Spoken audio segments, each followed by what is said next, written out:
Bismillahirrahmanirrahim. Assalamualaikum warahmatullahi wabarakatuh. Kumaha kabarnya Abu Botoh?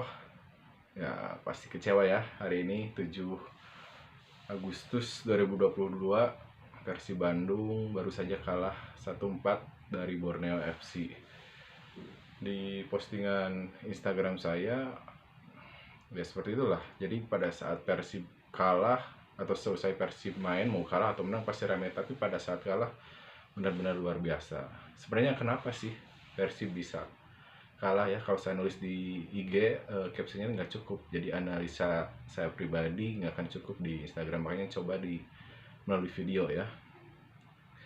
Yang pertama, kenapa Persib bisa kalah dan selama 3 pertandingan ini baru punya 1 poin. Saya kira Persib belum punya pola permainan dan karakter dalam bermain ya. Karakter dan pola permainan belum punya. Oke lah, teman-teman dulu suka bilang zaman Coach Janur ngapai gawir wae, jadi selalu bermain di area sayap ya, entah itu fullback maupun flank. Tapi itu sudah membuktikan bahwa menunjukkan bahwa Persib di era Coach Janur dulu punya gaya permainan, punya pola permainan atau punya karakter ciri khas permainan ya.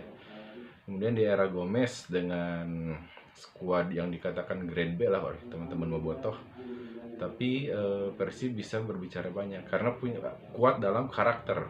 Dalam pola permainan di era Gomez mungkin terlihat sporadis kalau menurut saya ya, tapi dalam karakter bermain di era Gomez benar-benar luar biasa. Daya juang pemain, motivasi pemain benar-benar tinggi. Itulah karakter permainan kalau menurut saya. Di Coach Janur pola yang lebih menonjol, di Coach Gomez karakter yang menonjol. Nah di era Coach Rene, kalau kita lihat musim kemarin, Coach Rene saya juga belum tahu nih dari musim kemarin, sekarang musim masih dengan Coach Rene, yang dominan di permainan, cara bermain Coach Rene itu apa, di pola permainannya, di gaya bermainnya, karakter bermainnya seperti apa. Saya belum bisa meraba atau belum bisa menilai, atau pengetahuan saya yang minim tentang taktikal, tentang karakter bermain. Tapi jujur selama di latih Coach Rene, saya belum bisa menilai apa sih sebenarnya karakter bermain Persib, pola permainan Persib itu seperti apa. Itu mungkin kelemahan atau kekurangan yang ada di dalam diri saya. Tapi mungkin teman-teman Bobotoh juga setuju, apakah benar di Coach Robert itu, Coach Rene itu hanya mengandalkan skill bermain para pemainnya saja, jadi tanpa pola.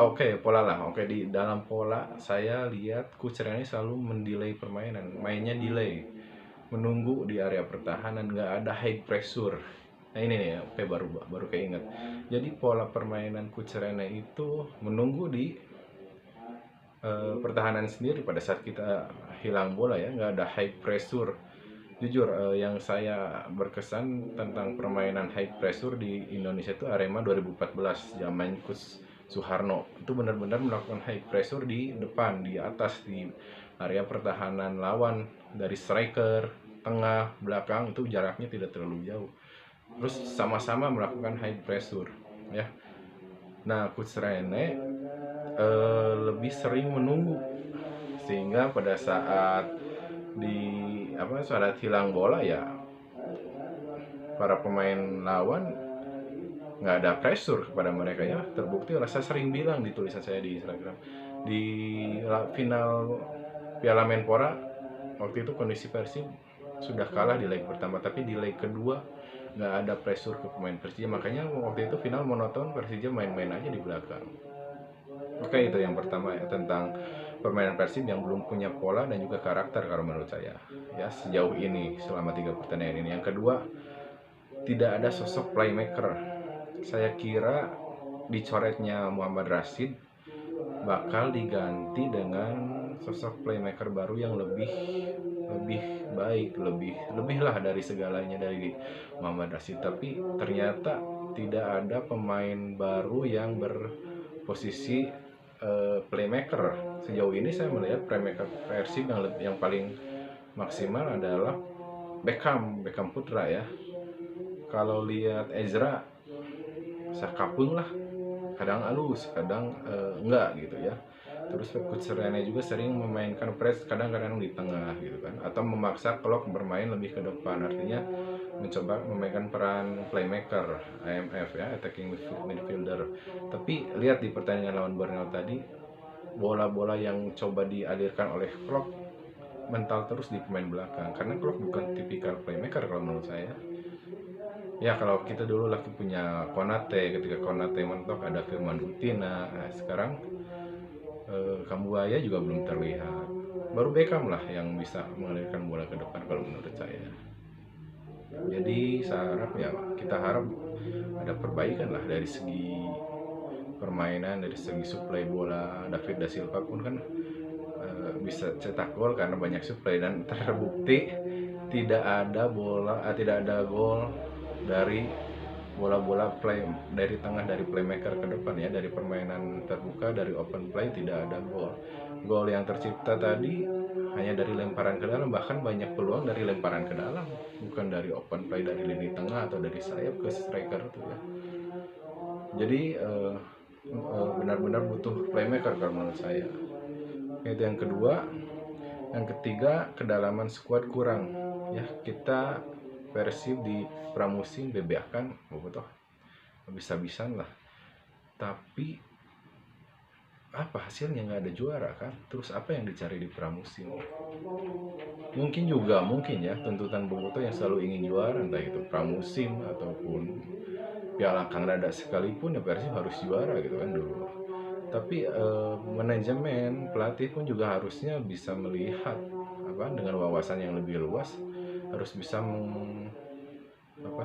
menomorsatukan atau sebutnya tenonya. Bahasa Napoli. Jadi mana nih yang jadi fokus utama kita, apakah di pramusim atau nanti di liga, sekarang di liga ya, karena di pramusim akhirnya banyak pemain yang cedera, Igo Nevo, Ciro, Ivan Teja baru main lagi tadi kan.